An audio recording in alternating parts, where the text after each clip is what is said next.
Now, in the coming hours, Queen Elizabeth's coffin will begin the first stage of its journey towards her funeral in London on the 19th of September. A hearse will carry the coffin on a 6-hour drive to the Palace of Holyrood House in the Scottish capital, Edinburgh. It will rest there overnight before a church service on Sunday. People have already laid flowers and mementos outside the palace. Let's now speak to Rob Matheson, who's at Balmoral in Scotland. So the first stage, Rob, of the Queen's final journey will begin in about 2 hours or so. Talk to us about the route the funeral cortege is going to be taking. It's going to be a slow journey, deliberately designed that way to allow people to pay their respects. Exactly, that's absolutely key to something like this. People want to be able to give, their final farewell to the woman who has ruled their country for the longest period of any monarch in the UK. It is going to be Queen Elizabeth's final journey from Balmoral Castle here in Scotland.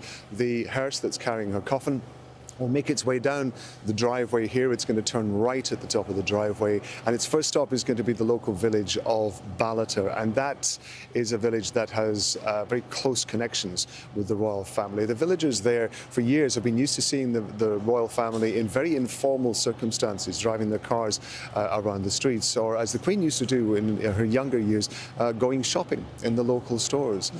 The cortege, after leaving Ballater, is going to follow a route along a road called the A93. It's the most direct route that will take it to the coastal city of Aberdeen.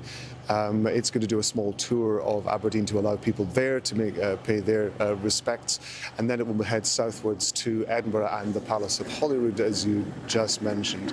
We are expecting many people to be lining this route. The weather is very, very good today, and also the A93 route passes through several smaller towns and villages. We're expecting a great many people to be turning out to say their final farewells as well. The police have been out coning off the road to make sure that there are no obstructions, and that the cortege will have a clear run, and that everybody will have a very clear view of the cortege as it moves at a very slow pace, as you mentioned, to make that journey. But what is important is the fact that this particular day is a chance for the local people here who have been working in and around the estate for so many years to say their farewell to a woman who has run the country for so long, but whom many of them regard simply as a neighbour. I was going to ask you about that, Rob. It's a poignant moment for the people who live there, for the people of Scotland, isn't it?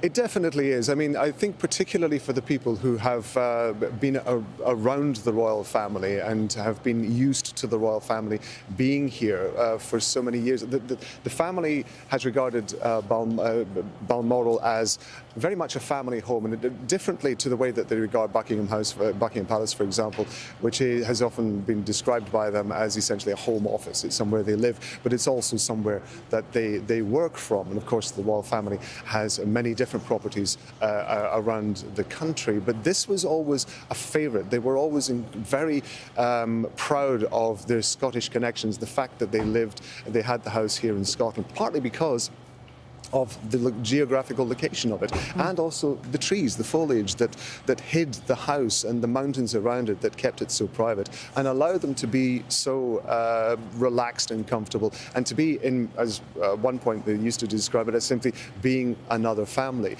And interestingly, because they were able to be so relaxed, they were therefore much more open to talking to the local people, and the local people over the years have come to protect that privacy.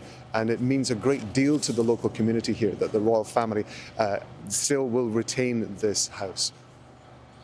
Thank you for that, Rob Matheson, live outside Balmoral Castle in Scotland, where the first stage of Queen Elizabeth's final journey will begin this Sunday as her coffin is moved from Balmoral to Edinburgh in Scotland. We'll follow that throughout the day here with you, of course, Rob, and the rest of our teams there on the ground. Thank you for the moment.